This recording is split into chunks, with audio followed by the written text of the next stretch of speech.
So I just got Mario Kart World, and you know, I'm super excited to try it out. I mean, they even brought back the wheel support. Hold on a second. That doesn't look like mine.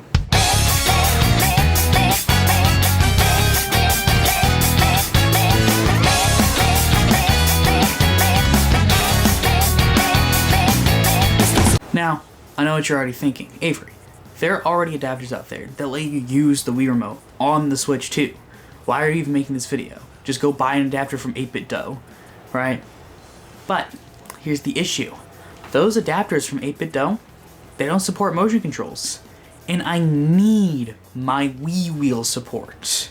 So, I know what you're already thinking. You're thinking, Avery, you're such a super genius. I'm sure you're gonna find some incredible way to, you know, to like reverse engineer the Wii Remote's Bluetooth protocol and like figure out how to relay the gyroscope information to the Switch 2. No. Now that would be the smart and correct way to do things, but unfortunately, I'm not smart. So, what we're going to do instead is we're going to exploit the fact that the Switch 2 is compatible with Switch 1 Joy-Cons. And we're just going to sort of take our Joy-Con and our Wii Remote and we're just going to sort of like mush them together. Now, I know you're probably wondering how we're going to smush these two controllers together. Well, the concept's actually pretty simple. Remember this bad boy? This principle is basically the same as the Fisher-Price controller, except instead of interfacing the test pads with a microcontroller, we're basically just interfacing test pads with other test pads. Now, one of the perks of using 8-year-old hardware is that the Joy-Con's basically been completely reverse engineered. We know essentially entirely how this thing works and what we need to do to interface with it. So that means the main challenge of this project is basically just going to be figuring out the logistics of interfacing between the Joy-Con and the Wiimote switches. Now, at a first glance of the Wiimote PCB, it may deceive you because you'll see all these test pads here and you'll think, oh, it's going to be so easy to wire up the buttons. Ha! Incorrect. You see, Nintendo said, fuck you, and put all the points for soldering to the buttons in this little array here. All those tiny little fucking dots I have to solder to. You might as well go fuck my wife and burn my house down while you're at it, Nintendo. Luckily, the Joy-Con PCB is a lot more forgiving. They have actual test pads. And what's really nice about the Joy-Con PCB that really enables this whole project is that it fits within the profile of the Wiimote PCB. So I'm not going to have to worry about doing some weird shell shenanigans or PCB cutting, which I'm really bad with. I also think what I want to do with this railing here is I'd like to mount it just like on the side of the Wiimote, just so I can still connect it to the console, get it charged, because I don't really want to set up like USB charging. That'd suck. Just use the thing Nintendo already made. Now, just so you can see the principle in practice, I'm going to touch one of my leads to the common test pad here.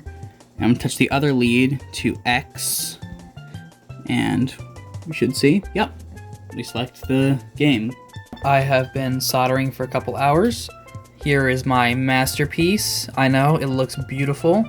So if we look over here on the test screen, basically what's going to happen is I'm going to touch this black wire to this yellow wire, and that's going to trigger the B button. If I go ahead and do that, it's hard to do with one hand. There we go. So, hitting the B button. And we can also do this with the A button. If we have our red and black here, if I touch these together, see, we hit A. You know, I didn't want to do it. I really didn't want to do it. But I think I recorded that last clip at like 2:30. And it is currently 7:45. And I've just ripped this fucking test pad off the PCB. I cannot figure out how this fucking analog stick works, so I think I'm just gonna use an Arduino. Now, to understand why the Joy-Con stick is an evil piece of shit, let's take a look at a regular stick. This is a regular old run-of-the-mill joystick with regular potentiometers. You can see they move when you move the stick. Everything's great. Let's take a look at the Joy-Con's potentiometers. What the fuck is this? Now, if you recall from our potentiometer demo, the way a traditional potentiometer works is you have VCC on one side, you have ground on the other, and you have your data pin in the middle with a wiper going along a resistive track following the motion of the stick. The controller is then able to read the voltage differences between the data pin and both VCC and ground as the wiper moves along the track, and that voltage difference is what lets the controller know where the stick is. Now, in order to get the profile for the Joy-Con to work, Nintendo had to make these really slim stick boxes, which, if you compare them to traditional stick boxes, those potentiometers aren't fitting in there. So, Nintendo had to get a little bit wacky with their design. Now, if we take a look at this flex board here, you can see we have these little tiny black rectangles, and that is actually the resistive track for our potentiometer. And the way you get movement along these resistive tracks is you have a very unique wiper shape here, and essentially what this does is it follows the movement of the stick in each of its respective axes, and the wiper will move along the resistive track like this, from left to right. And that's how the controller gets its voltage differences. Now, this stick box is actually a really big issue for us, because remember how I said the Joy-Con runs on 1.8 volt logic, and how that's probably not going to be a problem? It is a problem. You see, here we have our potentiometer test pads. We have them right here, and we have them right here.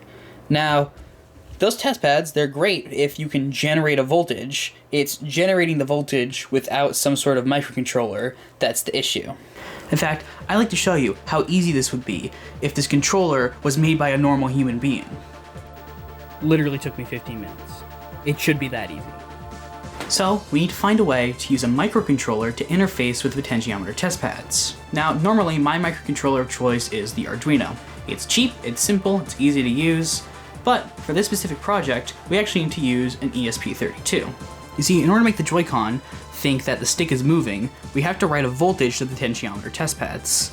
And you might be thinking to yourself, well, Avery, with an Arduino, that has an analog write output, right? Why can't I just analog write a voltage to one of the PWM pins and have it work fine? The issue here is the way that the Arduino generates the analog voltage. You see, when you use the analog write function with an Arduino, you're not actually writing a voltage to that pin. What you're actually doing is turning that pin on and off many times a second to simulate that voltage. You see, if I were to hook up an oscilloscope to a true analog output, you would see something like this, with the analog output just constant over time. But if I hooked it up to a PWM, then what you would see is the pin writing 5 volts and then 0 volts and then 5 volts and then 0 volts at a repeating interval, so that the average of the voltages over time is 2.5 volts. Now what you can also do is you can run the pin at 5 volts and then run it at 0 volts and run it at 0 volts more than 5 volts, so that the average is less than 2.5 volts. And of course you can do the inverse of that too, to run a voltage higher than 2.5 volts. Now, because the Joy-Con is looking for an analog signal from the potentiometer, we can't use PWM because it doesn't really output an analog voltage. And that is where the ESP32 comes in. You see, the ESP32 has what's called a DAC, or a digital to analog converter. You might have heard this term thrown around by music nerds on the internet, but it's actually pretty simple. It literally does what it says on the tin. It converts a digital signal to an analog signal, which means that we can get a true analog output for the potentiometer test pads. So let's go ahead and wire up a quick example. So you can see here, I've written a very simple program. Basically all it does is it takes the inputs from these buttons to determine what voltage to write to the potentiometer test pads. As you can see, I'm using the DAC write command to get that true analog output. So if we go ahead and test it, and you can see in the top right, the calibrate control sticks menu, go ahead and test it. You have up, down, left, and right. And it even works with the diagonals. And this is essentially how we're going to interface with the Joy-Con's control stick. So now let's talk about reason 2 as to why the Joy-Con engineers are going to the umpteenth circle of hell. You see, when a normal person designs a button, they have a switch that pulls the data line to ground when it's pressed, and it's super easy for everyone involved and everyone's happy. The Joy-Con engineers said, fuck that, let's make this as convoluted as possible. You see, the way the Joy-Con handles button inputs is using something called a keypad matrix. You see, a keypad matrix is essentially a bunch of buttons that are aligned to a grid. So if I hit, let's say, this upper left one, it will register as column A, row 1. Now, what's nice about a keypad matrix is that it reduces the amount of inputs you need for a bunch of buttons. This only requires 3 column inputs and 4 row inputs, 7 total for 10 buttons. That's nice, right?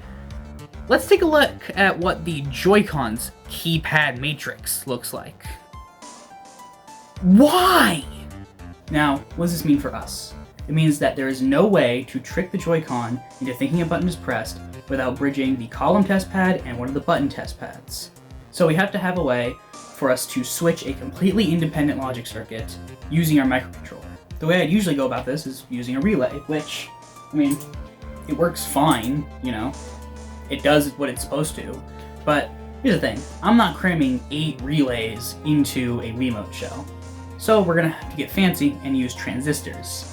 Now, are we using actual transistors? No. Once again, I'm too stupid for that. So we're just gonna use an integrated circuit that's basically just a bunch of switches controlled by logic. Now, usually I'd order this part off of DigiKey, and it cost me like 8 bones and like 4 days of shipping. Or, what you could do is you could call up your local commercial component supplier, and if you ask them real nicely, they'll just sell you the parts as an individual.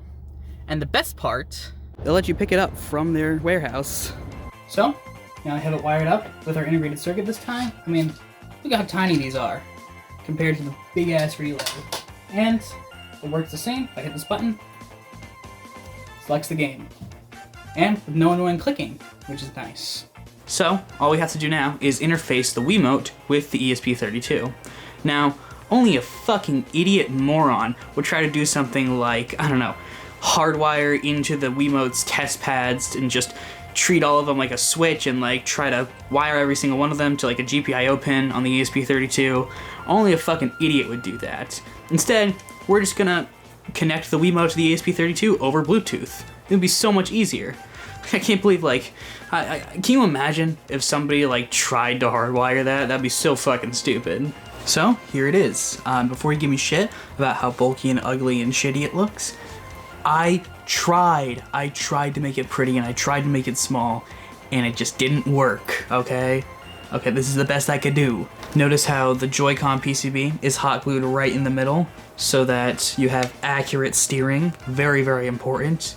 And I mean, the thing works, you know? That's all you really need. So, let's go into a versus race and just see how similar this feels to an actual Wii wheel. Now, of course, because we're playing on a Wii wheel, we're gonna do my Mario Kart Wii main, of course. We're gonna do Daisy Mock Bike, and